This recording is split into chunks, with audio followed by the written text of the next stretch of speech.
September 1997. Crowds flock to see rotting cows' heads, pickled sharks, and mass murderers. If Myra Hindley hadn't killed those children, this portrait would not be hanging up here today. Myra Hindley never admitted her guilt. It's all about the children. It just seemed a really poignant, simple statement. All hell broke loose, and somebody came along and threw some paint at it. Most of it was stale, shallow, puerile. On one level, it's an art show, on another level, it's a freak show. With two fingers up at the old art world, the Sensation exhibition causes a sensation. Come what may, that rubbish will be on view for months. Contemporary art is the new rock and roll.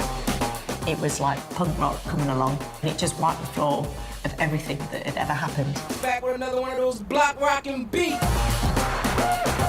It's a story that starts in the 1980s art schools, dole queues, and squats of Margaret Thatcher's Britain. There was a sort of team of people here. You'd sort of make an application. Hello, I'd love to live in one of your squats, please. Some experts say unemployment could rise to 5 million by the end of the century. As for something called the art world, that seemed like a branch of the establishment. What's art is traditionally a picture of your horses and your hounds and your estate. It's not where the big breakthroughs happened in this country. Drenched in punk rock spirit, a group of upstarts throw a grenade, rocking the establishment. It was people dancing, having a cultural event in the ruins of factories and warehouses. When the audacity to defy convention fuels an explosion of creativity. That is a total change of rules. When there was an opening, people kind of migrated to it like it was a kind of an area of great worship. There was a lot of free drink, and there would be fights, comfortable mayhem. When the world of art, music and fashion swaggers with attitude. A time of dramatic change that the world is watching. Now it's England's time, the little tiny island's time. Let's have it.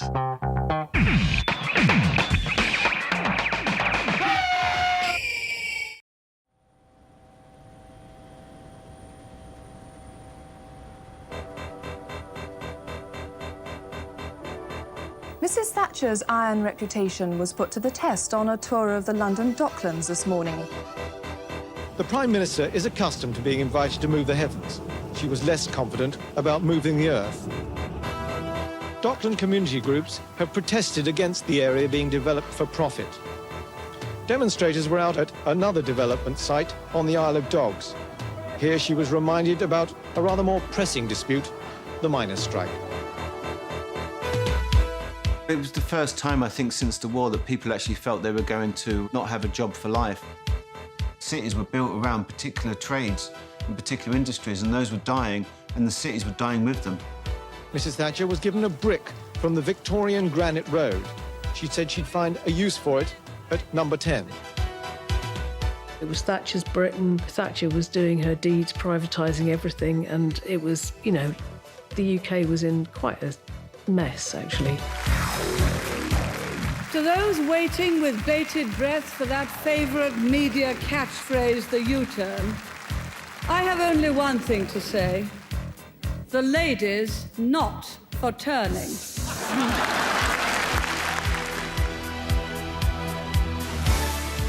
Margaret Thatcher is changing the face of Britain. But there's one enclave that's also not for turning. London is the centre of the market in old master paintings, and Agnew's is one of the oldest and most respected firms in the business. But it takes courage just to walk in off the street. Geoffrey Agnew himself is known as God. Morning. The contemporary art world didn't exist in London then. There were a few old men who could call the shots, very few women. I never imagined I was going to live from my work. The whole idea about commerce was not part of the deal.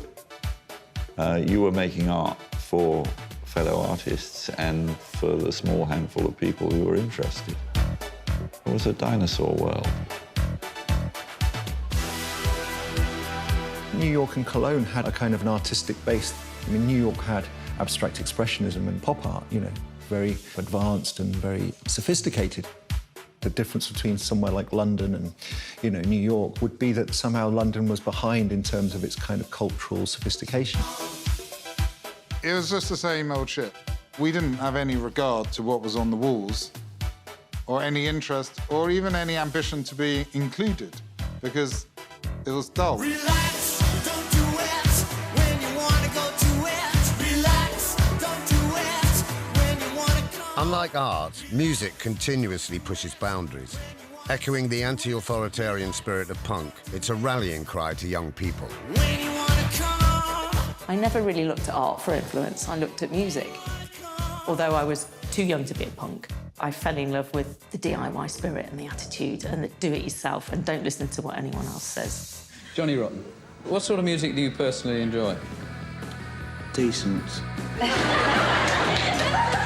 Could you maybe give us an example of what you think's decent? Well, my own stuff for a start.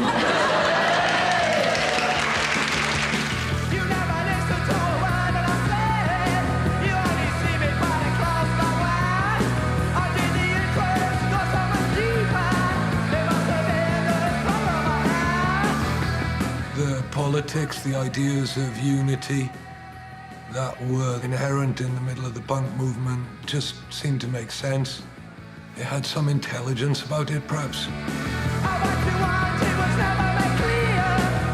There was always something to kick against. That was the brilliant thing about punk rock. And then after that, the whole ska thing with the specials, it kicked against Thatcherism.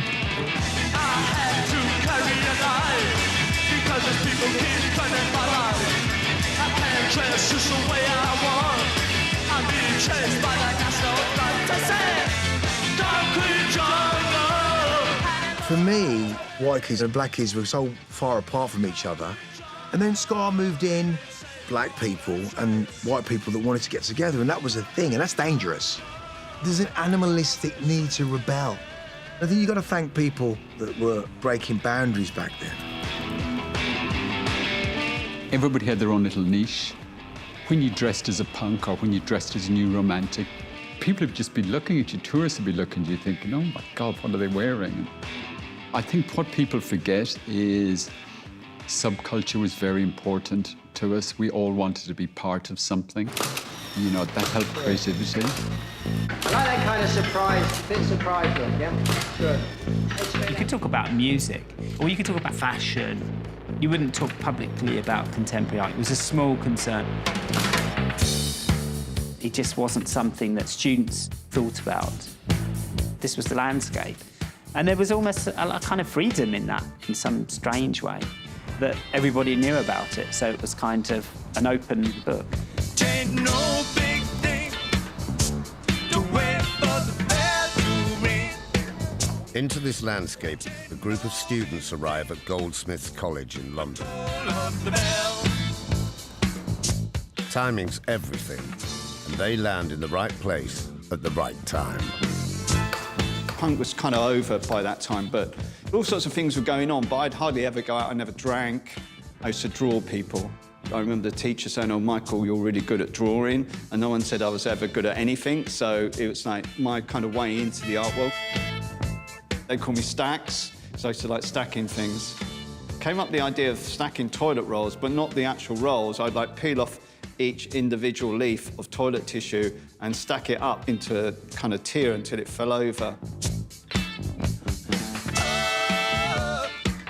I never intended to be an artist or go to art school. It kind of happened by accident. Actually, at school, I was advised not to go to art school. I was told that it wasn't for people who could do other things. It was, yeah, it was kind of, they were quite rude about it, I would say. A great many people regarded the artist as being a sort of dissolute, licentious, bearded beatnik living in a world of his own, producing paintings which mean nothing to anybody and living off public funds. I was really a reluctant artist because coming from a working class background, I thought, how are you going to get a job? How does that amount to anything, really?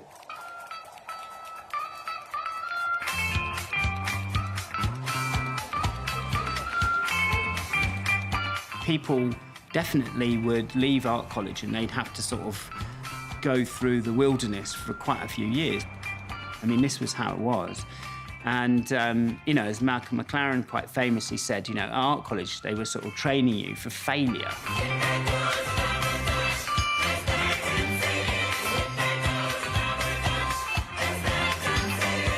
We taught people who went into a world that had no interest in them.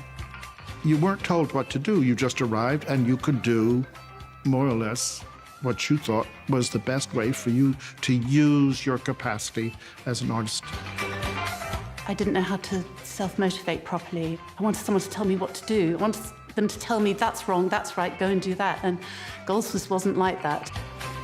There was a guy there, and he had like 7 blank canvases, and he was just sitting in front of them with his head in his hands. And I thought, this is the place for me. I want to come here. The guy, you know, he can't even make a move. He's so paralyzed by the options.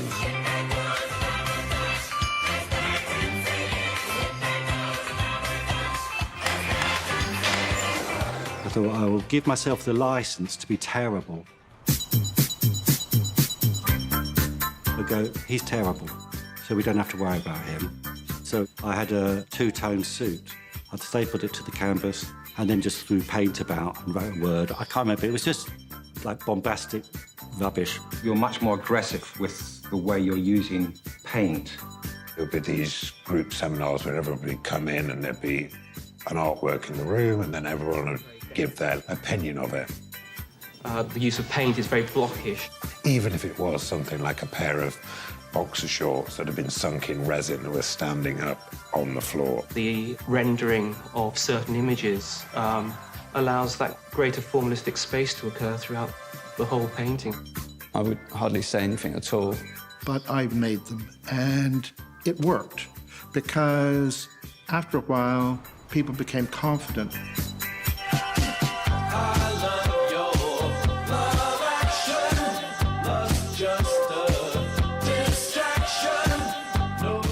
One new arrival who doesn't lack confidence is Goldsmith's most celebrated student, Damien Hirst. I spent my time going from the bar in Goldsmiths to the pub to the private view where there was loads of wine. It was just booze, booze, booze. But still managing to get some work done.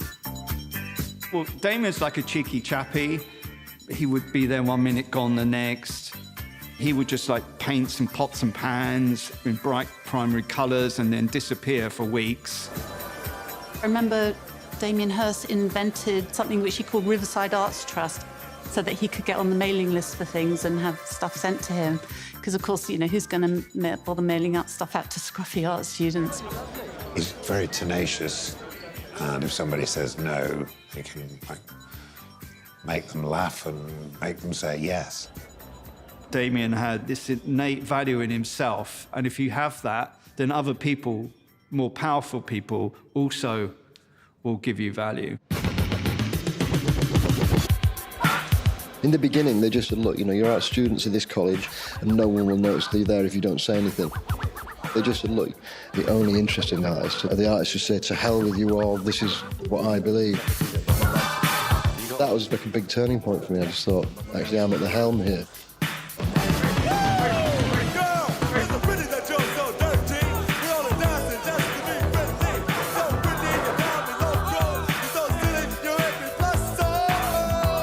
Goldsmiths was one little isolated egg, and in that egg, we were all gestating. We were making our own world. It was its own little state.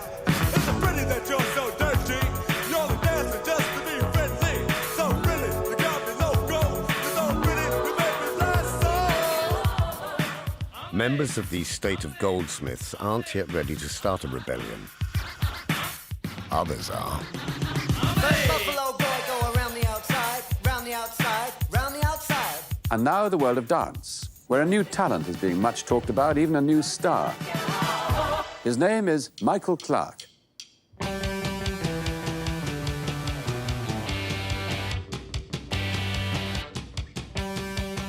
I first saw Michael Clark in the mid-1980s, and I remember thinking it was so exciting. punky took the classical notion of ballet and were making these moves and shapes and things that were just so contemporary. It didn't feel like going to see Swan Lake done in a traditional way at all. Leaving the Royal Ballet School, Clark takes on the old guard. His total disregard for the rules is an inspiration for any young creative with an itch for change.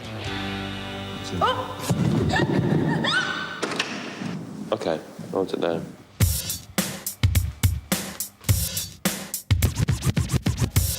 If you were a teenager in Britain in the 1970s and growing up in the 1980s, you were very aware of punk and the attitude that it embodied about culture and stuff, and that people who weren't far off your own age group just having a go.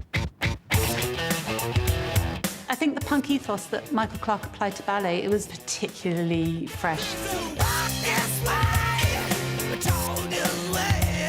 Do you like shocking people? Oh, I think I must do to a certain extent. It is a cacophony and probably an atrocity in some respects for some people. And I brought friends along. I thought it was great. You didn't like it? Rubbish.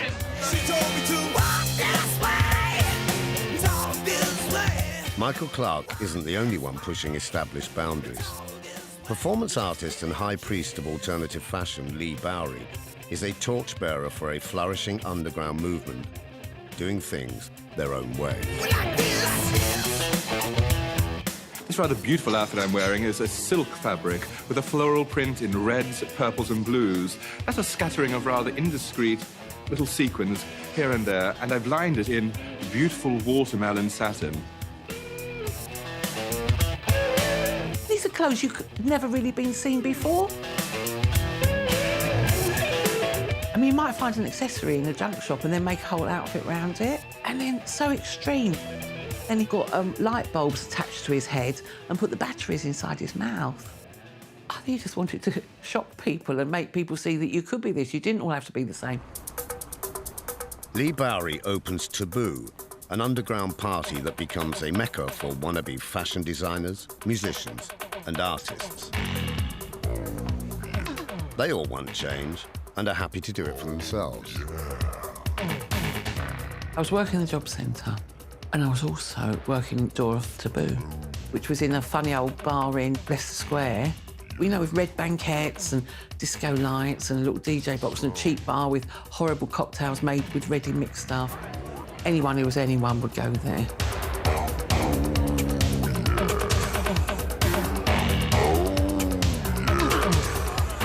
It's just really a social pursuit. And a lot of my friends of like fashion design and sort of art, because their presence is sort of like quite strongly there, Yes. they draw other people. Lee Bowery and Michael Clark, rebellious outsiders with a desire to shock, are natural collaborators.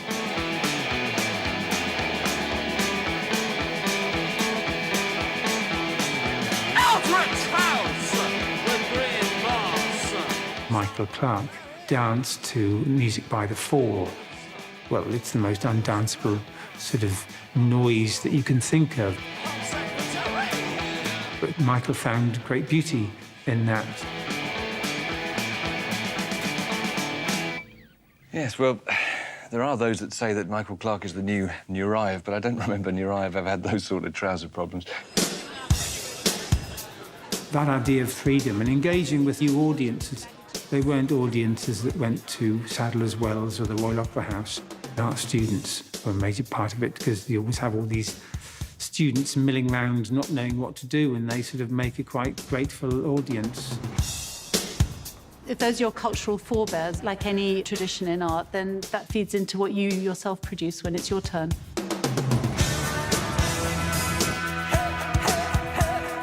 The art world of that time was not waiting for you to get there. If you were going to do something, you're going to have to do it yourself, and the only way they were going to survive, even eating, was through their work. You're penniless. We were just like scrabbling around for change behind the sofa, so you've got to find a way of making artwork, because art materials are expensive. Don't you forget about me.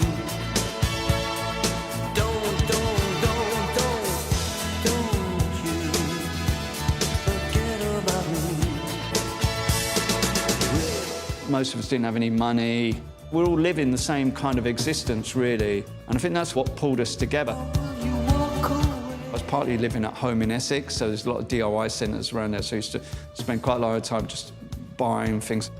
No one cared about us. We had nothing to lose, in a way. I used to get people's magnolia paint and use it up. And say, have you got any magnolia paint? And they go, yeah, I think I've got some under the stairs. So, of course, cheap matters.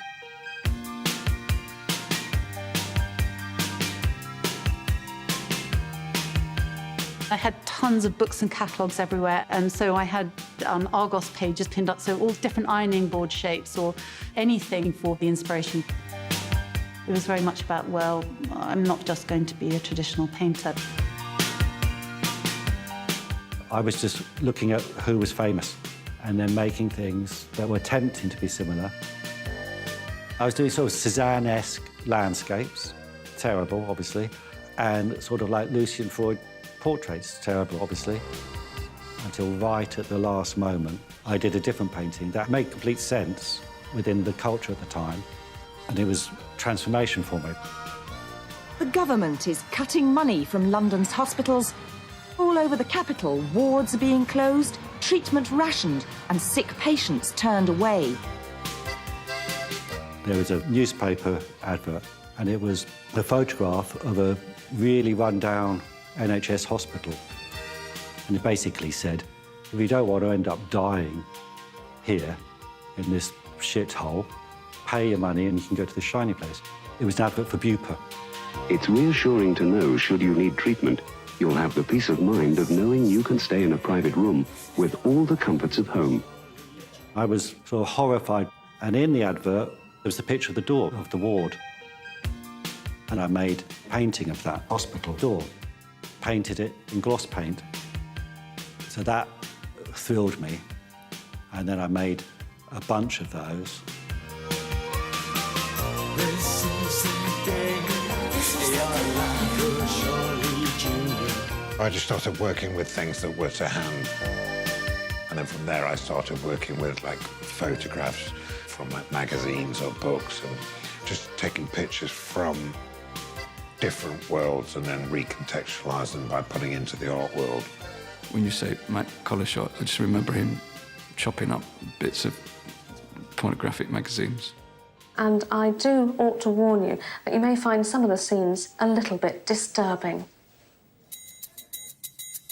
There was this excruciatingly graphic book, Gresham's Colour Atlas of Forensic Pathology, 260 superb colour plates, images from the mortuary to identify causes of death. There was one image in that book which was this close-up image of the wound in the top of a man's head. My idea was to blow it up and show it like an advertising image. I was trying to make artwork that was confrontational and challenging. It certainly is. With no money and no studio, making artwork is a challenge. But in rundown London, there's plenty of disused spaces for creatives to liberate and transform. Jonathan has been a squatter for 3.5 years. Like others living on nearby estates, since he's been there, he's helped transform the place from a rundown hovel into a habitable home.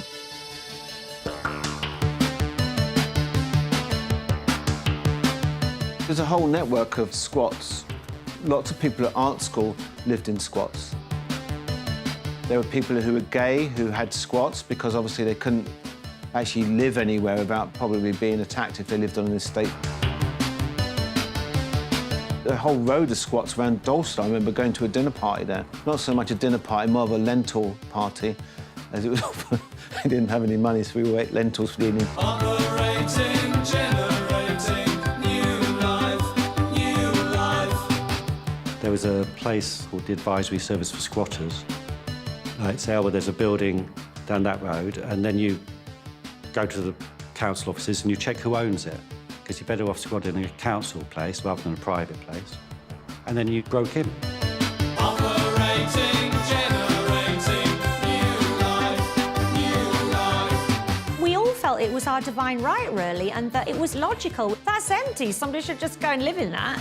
There was no way I was squatting. You know, squatting was for other people. Too posh to squat.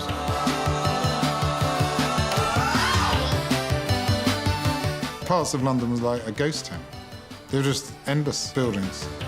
They were just empty. It wasn't so much lawless, because it wasn't dangerous. It was just empty. It was a void.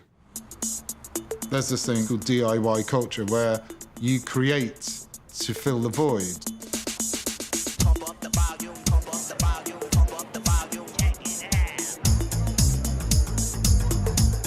We started throwing parties in empty warehouses. We would take over a building unofficially.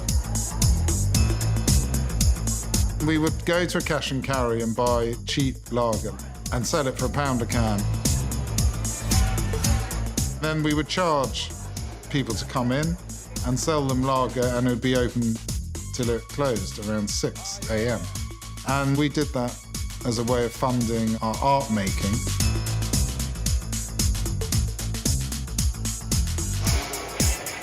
We used to run warehouse parties. I mean, I think it was a period of time where super small clubs were very tribal and really cool and very cliquey. And then warehouses gave people an opportunity to be more creative and take a lot more money. I mean, warehouse parties were quite important, I think, in club culture because it took it out of disco, if for want of a better word, and it became much more urban and much more creative. Hip-hop was just emerging as a thing. We felt we were at the vanguard. Yes, the rhythm's a rebel. Without applause, I'm lowering my level. The hard rhymer, where you never been, I'm in. You want styling, you know it's time again. The reference of punk and that rebellion influenced everything. But when we got hip-hop, it was different because we knew that it was cultural. And that, for me, blew my mind. A rebel in his own mind. It was this blackened music of black origin, but it was these kids that were living in the same places that we were living in, if you like. All across Britain, communities feel the strain. In urban areas, hip-hop is fast becoming part of DIY culture, with young people reworking this sound that speaks to their time. There was a new punk that was black, French, black, Asian, black, African black, Jamaican black, English black, Norwood black, Birmingham, mixed race, Goldie, Wolverhampton. Take me out, yo, you must be faking. I'm the lonely, yes, there is no mistaking. Fight the man at my side, you must be sick. You on a mission, so suck my DJ's fight. That is the way it stays. I just wanted to get straight into the beating heart of whatever was going on a kind of youth culture level, because people in subcultures always know 5 years ahead of what's going to happen in pop culture, because they're living it before it goes mainstream. Underground youth culture is shifting and evolving, but above ground, on the streets around Mayfair, the art world remains stubbornly resistant to change.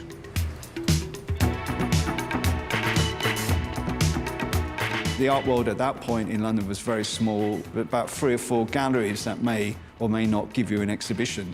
It was very difficult. There weren't many collectors buying in this country. It was a real struggle to show. It was a struggle anyway, but to show younger art is even more of a struggle. They didn't really care about art. I don't think they actually cared about the future of art. They just weren't interested, the people who run the galleries. They didn't care if art had no future, because they were too busy sort of flogging the stuff they already had from the past and trying to control that. These are masterly drawings, aren't they? I see. And I'm so tall, I'm so tall. You raised me and then you let me fall. And I'm so small, wrap me around your finger, see me fall. There we go. If any new young artist wants to break through, they must take on the system. The commercial scene revolves around a small group of galleries in Cork Street in the West End of London. Cork Street was much more established. It was a place where more traditional art was being shown, and that was it. There was nothing else in London, really, to all intents and purposes, because there were 100 people interested in art in those days, or in what we might call new art. It was a very, very limited world. Cork Street, sort of gentleman's place. You haven't got a hope in hell of being in there. That's all foreign artists or big British artists. The other places are so few that there's so little room. What do you do? Nothing or something.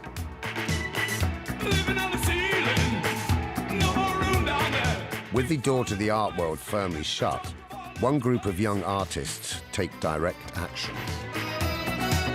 The idea of traipsing around, showing your transparencies, getting rejected, and this endless humiliating kind of rigmarole artists go through, that wasn't really an agenda for us. The Grey organisation, which was my arts collective, felt this need for unity to achieve anything. Our aims are to form a body of young artists to overthrow the stale art establishment. So it's a bit like going to a Duran Duran concert and kicking Simon Le Bon off stage and singing your own songs. Absolutely, and maybe killing the audience. To me, kids. I don't know about that.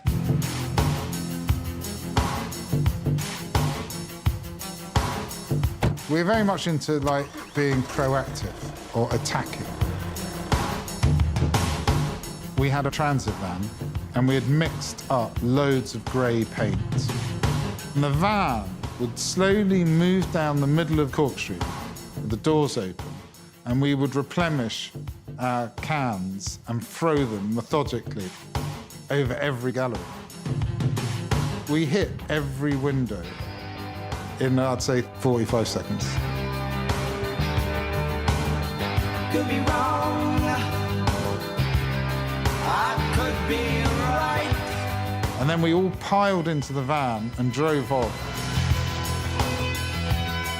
Known as the Cork Street Attack, the Grey organisation are arrested and banned from entering central London.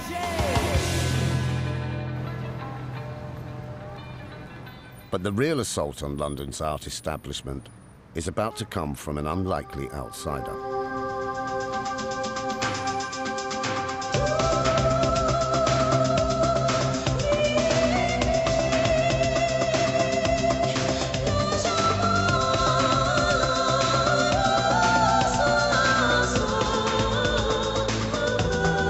A dole queue that would stretch from London to Edinburgh. Charles Saatchi, the mastermind behind some of the most memorable ad campaigns of the 1980s, will have a dramatic impact on the future of British art. Lot 367, the Warhol soup carton. £200 this lot, 200 is bid, 200. A very extraordinary personality arose in London, namely Charles Saatchi. You know, he was this famous advertising agent who became a kind of exceptional collector, a really voracious kind of consumer of the latest in art. Selling at £2,000 then, your bid, sir. I first met Charles and Doris Saatchi in the 70s. I had an artist friend, she was doing a big commission for a London collector. Well, I didn't know there were big London collectors, so I was quite amazed. Leafy St. John's Wood, with its broad avenues, where lived artists and military men. In one place, a sinister notice struck. It was a beautiful house in St. John's Wood. I went in, and I have to tell you, I almost dropped dead because most of the rooms in the house had no furniture at all. There was only art. And there were incredibly important works there. Charles Saatchi is buying contemporary works by mainly American artists like Andy Warhol, Jeff Koons, and Carl Andre. If you were in New York at that time and you had those things, your sophisticated friends would come to your house and they would say, "Oh my God, you've got these great things. This is amazing." To do that in London was to have the people you know come over and say, "You've lost your mind, you are idiots, what are you doing, what is this rubbish?" In direct opposition to the Cork Street elite, the Saatchis moved their collection of contemporary art out of their own home and into their own gallery on Boundary Road, St John's Wood, North London. It was just a little door in the road, so you'd just ring the buzzer and you couldn't believe that you were about to find what you were about to find. The scale of the building was astonishing. It was like an aircraft hangar, all white and minimal. It made art look like a superstar. People kind of migrated to it like it was a kind of an area of great worship. It was like walking into a kind of 2001 monolith.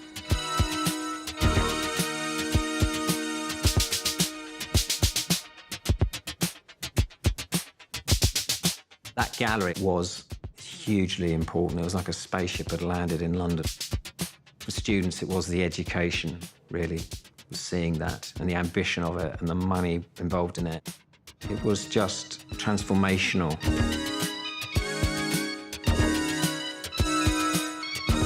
That was what gave us the scale as art students, you know, to do these big things, and I just wanted my art that big in those sort of spaces. I mean, you take it for granted when it's there, but now when you think back, you know, it's like before that there wasn't really any, you know, anything on that kind of scale. But it's a smaller but equally influential contemporary gallery at the heart of the West End scene that provides Damien Hirst with the ammunition to take on the art world. I went to an opening at the Anti-Dauphin Gallery, which in the 80s was the major gallery in London. And I suddenly realized that the person serving me champagne was a first-year student from Goldsmiths called Damien Hirst. Now, that is somebody who wants to understand how the art world works. I remember when I first met Damien Hirst, he was working at Anthony Dauphin. He was in a cupboard, wrapping up works of art. You know, he came from a very poor family in Leeds. He was still a student, and he needed to earn a little bit of money. He was an impresario, entrepreneur, impresario, businessman. There was a lot of artists at my college that were making great art. I knew from a fact that we wouldn't be absorbed by the art world the way it was standing at the moment. We weren't making art that you could just leave in your studio and wait to be discovered. We wanted an audience. Damien came to my studio saying he had this idea for an exhibition of his fellow Goldsmith students and recent students like me. And of course I thought, oh, fantastic, something to really raise my game for.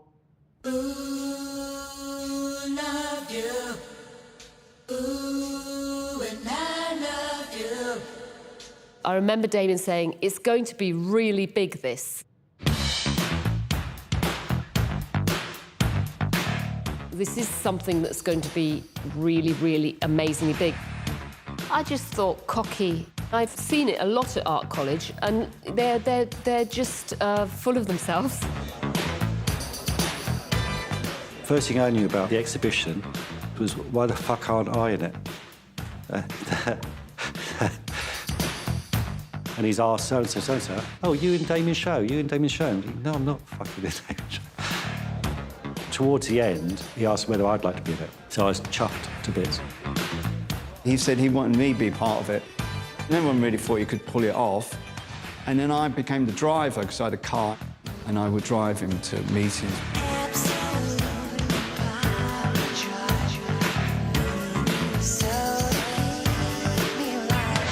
As curator, Damien Hirst has invited 16 other Goldsmith students to be part of the show.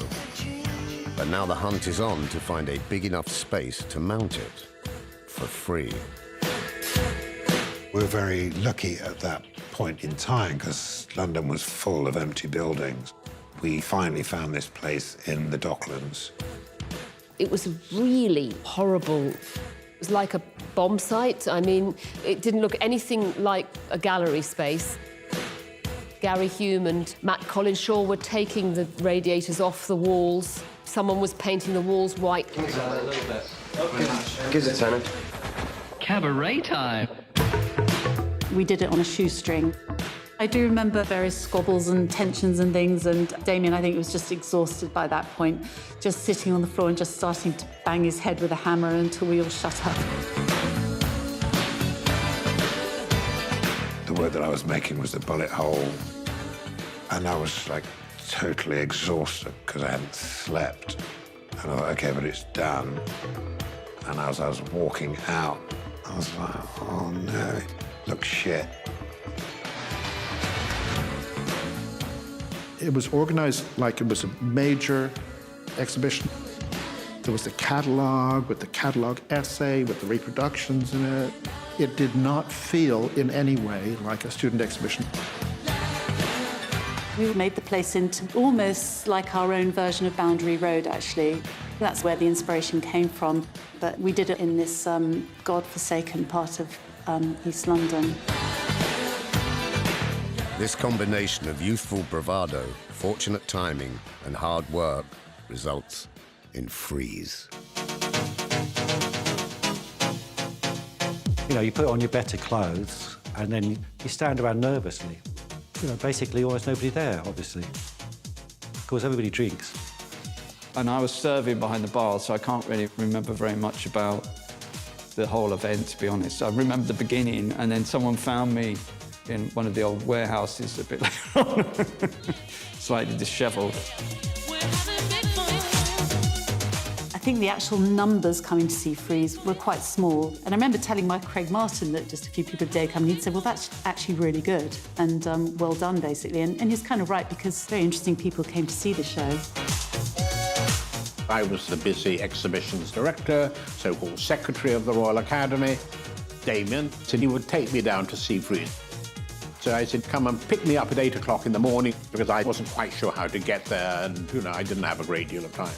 So I remember getting up quite early that morning, knowing that he was going to come, and the young Damien Hirst, with his tiny little car, drove me to see the exhibition. Charles Saatchi had already been there.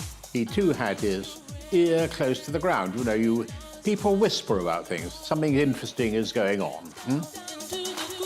As an obsessive collector, Saatchi is always on the hunt for something new. And with the Goldsmith students, you can get it cheap. He snaps up 3 of Gary Hume's door paintings for £300. I take my hat off to them. I think that is a story that could only have been told out of Goldsmiths. Why wait for somebody who might or might not come? Let's identify who the opinion formers are, send them a taxi and get them to come and pay attention. Total change of rules.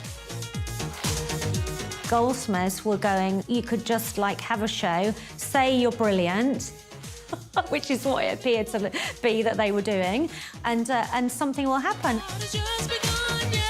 There was a little piece in the Docklands Gazette which was saying, if you want to see blood, guts and gore, get down to Freeze. Bullet hole was mesmerising. For a while, you don't actually realise what it is. It could kind of be anything. And suddenly there's this cognitive leap where your mind actually understands that actually that's a wound. I went back and thought, actually, it's not so bad. It's kind of what I wanted. And the show finished after a few months. Bullet hole went into a crate outside of the building and rusted and rotted outside there, and that's kind of what happened to it, really. So it wasn't bought? No. Bypassing the gallery system, Freeze is part of a growing trend. Why ask permission when you can do it yourself? There's a moment where warehouse parties migrate and become raves. It developed more, it was better organised, and it become a thing. I was aware of the various kind of parties on the M25, and I did jump into cars and travel around trying to find these things. Actually, on 2 different occasions, never actually found the place. But we did have the equipment to enjoy the evening anyway, so it was fine. 35 people were arrested after a police raid on a so-called acid house party the weekend. Police say drugs were seized. Dance music seemed to connect back into punk. You know, it was awkward. It had a finger up to the establishment. It defined itself. It was open, fluid. They had some decks, and somebody had access to a sound system and a van, and somebody knew where there was a farm with an empty barn, or whatever it was. People just got on with it. It caught like wildfire. The sense of possibility that that music, that scene could transform your reality from hopeless to hopeful, from no jobs, no work, no opportunity to fuck it, we're going to create our own opportunity, our own work, our own economy. A police officer monitors pirate radio stations to get details of acid house parties being held this weekend. Officers will also pose as partygoers to get the details they need. Hello, mate. You got any raves on this weekend? Despite attempts to stop it, dance music's appeal is all-inclusive, and it's growing. You noticed that the audiences were a different kind of energy as a collective. And it's not got this kind of angst. And they were just laughing and going, well, you know why that is, don't you? It was people dancing to culture, having a cultural event in the ruins of factories and warehouses. So it was almost a statement of defiance. It was just like pure enjoyment. Like the punk scene was happening in the 70s, the 80s and stuff, house music scene. And that's the only thing for youngsters to go out and have a good time. That's right. I'll be there every night to hold you. It didn't need anyone to know what it was as a political, ideological or party political sort of momentum. It just kind of gripped people in one kind of mass aggregate of motion. What it did brilliantly was to produce a collective culture that wasn't based upon the exploits of the individual. It was just good to kind of see that punk had found its voice. It was a movement that was so big that it didn't need press or promotion or radio or television or any of those things. The rebellious spirit and excitement of dance music and clubland that's driving youth culture is accelerating. It feels vital, and now the art world wants in on that call. Enter Lee Bowery. A friend of ours works at the Anthony Doffey Gallery, and he thought it'd be fantastic for Lee to do a performance. Anthony Doffey was a very high-class gallery. It was like, you know, part of the establishment, the art world establishment, and that's what art galleries were in those days. You'd be sort of a bit frightened to go into them. Lee was in a room, there was glass in front of him, and he just sort of paraded around for an hour and a half.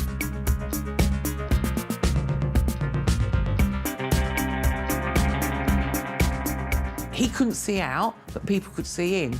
It was on for about a week, twice a day, wore a different outfit every time. People just came and sat on the floor and watched.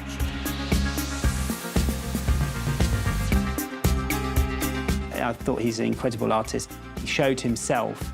It's kind of amazing. I think he was a great inspiration, certainly for me. And I think in a background way, he connected the fashion world back in with the art world somehow.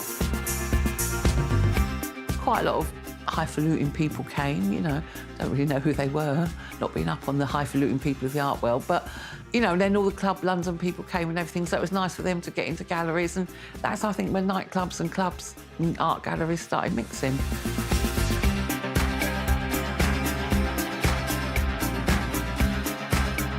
What started to change in Britain in the 1980s was this idea that culture was something being made by these young people that other young people could be part of and dislike or like or be shocked by or not shocked by. It kind of opened things up.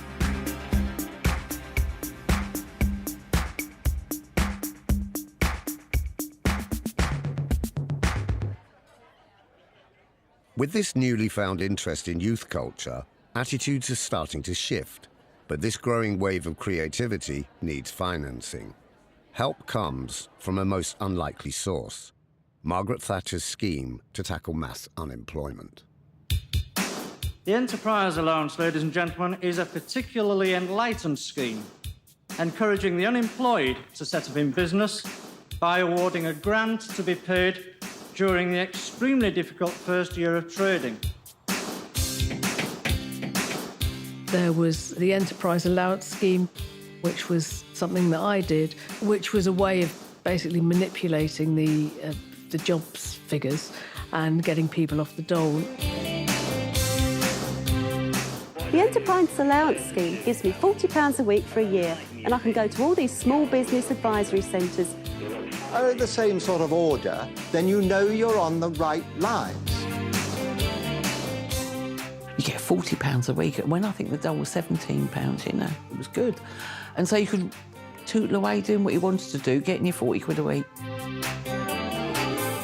For me and for a lot of other artists, it was great. That was when I, managed to afford a studio. Dancers, musicians, poets, all sorts of people were doing this and using this. Young artists need places to live, work and show their art.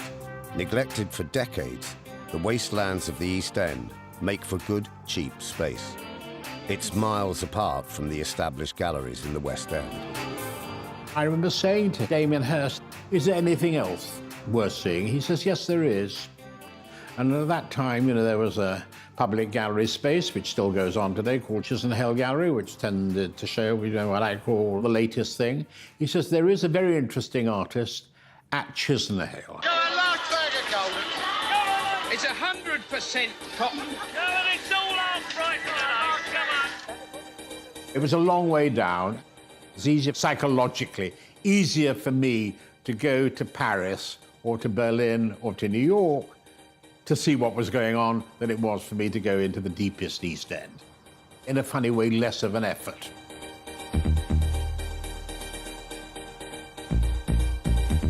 So I said, all right, as long as you get me back to the Royal Academy for my next appointment, I'll come with you.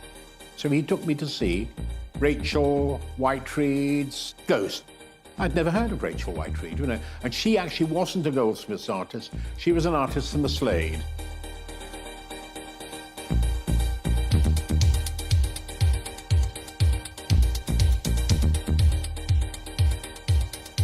I had this idea that I wanted to mummify the air in a room. And somehow, I suppose that sort of triggered things in people's imaginations. Gradually, I managed to raise a bit of money to do it and spent about a year making it. Ghost was the cast of a small Victorian room.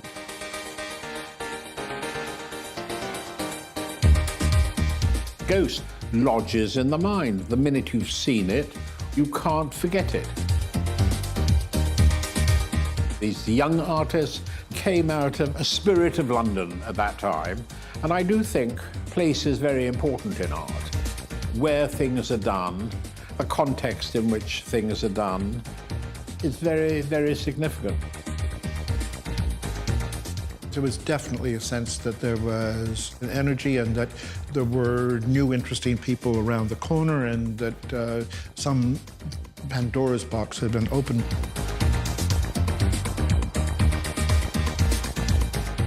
A new creative momentum is building in rundown London.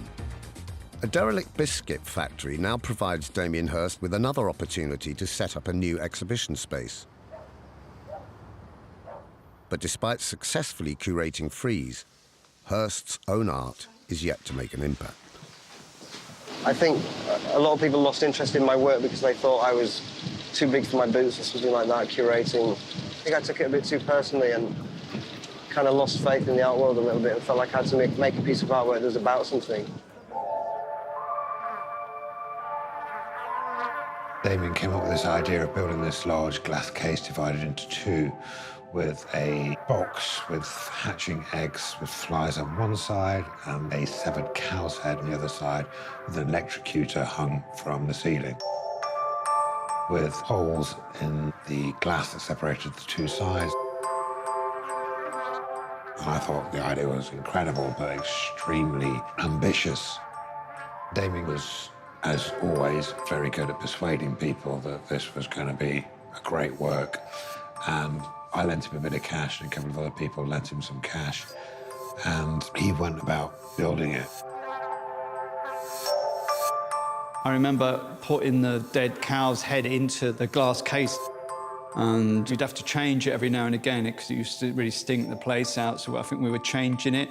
I remember some flies landed on my hand and I really freaked out. But that was a really amazing artwork.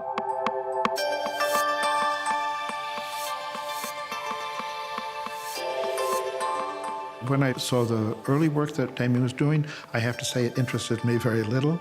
But then I saw 1,000 Years, and instantly I thought it was one of the most amazing things I'd ever seen.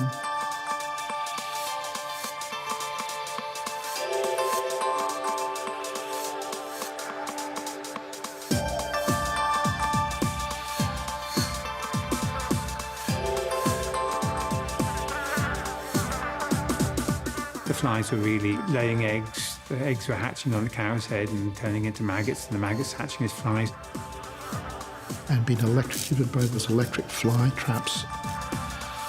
It's a work that is based in the cycle of life. And you could see the whole process going on in front of your eyes, and it was horrible, but stunning. Stunning because it kind of provoked the grand narrative of life and death, but in such a sort of simplistic way. I thought it was brilliant.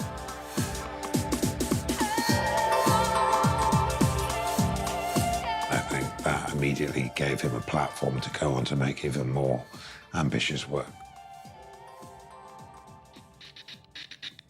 Here we go. There is growing interest in young contemporary British art. And at the front of the queue is Charles Saatchi, who snaps up Hirst's creation for £4,400. Here we go.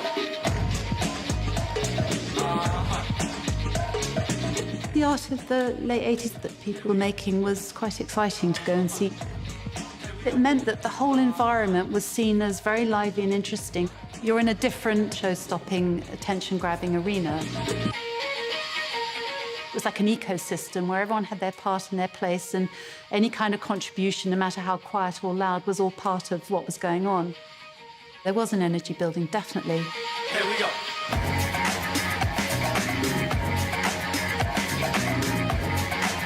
It felt like it was all popping, like it was waking up, it was beginning to happen. It was what next? You know, and everything was possible.